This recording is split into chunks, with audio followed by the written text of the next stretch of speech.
5 octobre, j'espère, sera gravée dans du marbre, puisque la première association d'auto-entrepreneurs a été initiée par un réseau d'associations d'accompagnement des jeunes entrepreneurs, dans lequel nous avons bien sûr ESPOD qui nous héberge, le CJD, la FEM, la Fédération du jeune entrepreneur, Africa, et bien sûr l'ALISCA pour l'accompagnement, les experts comptables, le conseil régional de Casablanca. Voilà, ESPOD, c'est l'accompagnement des femmes au départ, puisqu'après, on s'est rendu compte que les jeunes restaient aussi discriminés. On a élargi aux jeunes. Alors aujourd'hui, c'est une rencontre qui va vers les jeunes, pour la promotion de l'auto-entrepreneuriat. Et je remercie infiniment Africa, mais aussi d'une façon très personnelle, M. Zakaria Fahim, un ami, un compagnon de route pour nos combats partagés pour la TPE, pour la promotion d'une jeunesse active, dynamique. Ben voilà, aujourd'hui, c'est une grande messe, je l'espère, et le lancement de ce réseau qui permettra aux auto-entrepreneurs carrément de créer l'espace de production, de services et d'être au service de leur nation. Alors, c'est très important pour nous. Notre association, justement, s'occupe de femmes et de jeunes en situation précaire. Et notre rôle, c'est de les former, de leur donner de la formation, de les accompagner afin qu'ils puissent avoir des activités génératrices de revenus. Donc, en effet, l'auto-entrepreneuriat est une aubaine pour ces femmes et ces jeunes que nous accompagnons. Donc, c'est d'une très grande importance pour nous. En fait, aujourd'hui, on est l'Union des auto-entrepreneurs France, donc on est avec François Hurel. On a soutenu en fait le régime de l'auto-entrepreneur et sa mise en place depuis le début en fait au Maroc. Et on est là pour apporter, pour aider, pour soutenir l'association qui se crée aujourd'hui au Maroc, pour vous apporter tout notre savoir-faire, tout ce qui peut être de ce que l'on a vécu nous depuis cette année en France avec la mise en place de ce nouveau dispositif, et espérer que effectivement ça se développe au Maroc, tout comme ça s'est développé en France et dans d'autres pays précédemment. Alors, je pense que ce type d'événement, donc en 2016, le Hub Africa 2016, va permettre justement de faire connaître le régime de l'auto-entrepreneur au Maroc.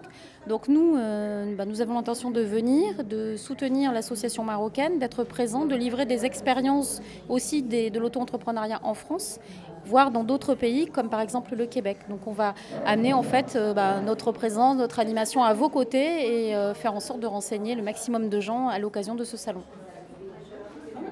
Alors, nous sommes aujourd'hui, et c'est une grande occasion, c'est donc la création de l'association des auto-entrepreneurs. Et donc, pour nous, c'est vraiment une très belle initiative parce que c'est un statut qui vient de voir le jour il y a quelques mois et qui vient d'être généralisé il n'y a pas très longtemps, surtout le Maroc. Et pour nous, le statut d'auto-entrepreneur est un tremplin.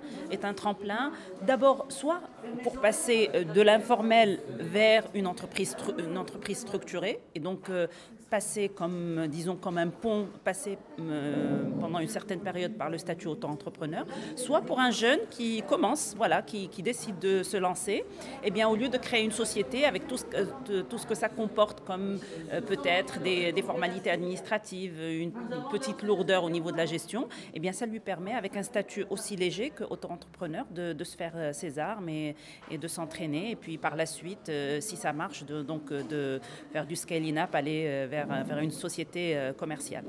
Donc oui, nous allons aussi profiter, je pense, de cette période pour faire des appels à candidature pour les Pitch for Invest, mais aussi pour présélectionner à travers aussi nos partenaires, les meilleurs entrepreneurs de l'année sur les différentes catégories que Hub Africa a instituées et a arrêtées. Donc, Hub Africa, les 7 et 8 avril 2016, à Casablanca, par et pour les entrepreneurs. Donc, effectivement, c'est déjà demain. Donc, la thématique est retenue. Nous avons les partenaires stratégiques, nous sommes en train de finaliser. Le plus important, c'est de rappeler que c'est une fête par et pour les entrepreneurs, que c'est un lieu unique où on met en place tout l'écosystème. Nous nous positionnons comme étant un hub de l'entrepreneuriat sur le continent, mais aussi un hub pour faire de la triangulaire, donc notamment nord-sud-sud ou aussi sud-sud-sud. Et on a eu pas mal de projets qui sont partis du Maroc avec des partenaires sénégalais pour lancer un projet sur la Côte d'Ivoire. Donc vraiment, Hub Africa a une position idéale, une légitimité pour accélérer la réussite et la montée en charge des entrepreneurs dans le formel. Comme pour les éditions précédentes, comme pour le lancement, comme pour la continuité, j'y serai. Il faut que Dieu joue les prolongations, il faut que je sois là donc, en termes de vie, Inch'Allah, mais j'y serai. Qu'est-ce que j'ai toujours espéré de cette rencontre? Une sorte de symbiose. D'abord entre nos associations, c'est ce qu'a réussi ce magicien fédératif qu'est Zakaria Fahim. Et puis, je pense qu'il ne faut jamais oublier sa racine. Et c'est pour cela que j'ai toujours applaudi à la proximité avec nos associations africaines, parce que si nous avons une projection vers le nord, il ne faudrait pas oublier, en inversant, il ne faut pas oublier notre sud. Et donc, Hub Africa, welcome. C'est pour 2016 et pour bien d'années, Inch'Allah, d'autres années, Inch'Allah.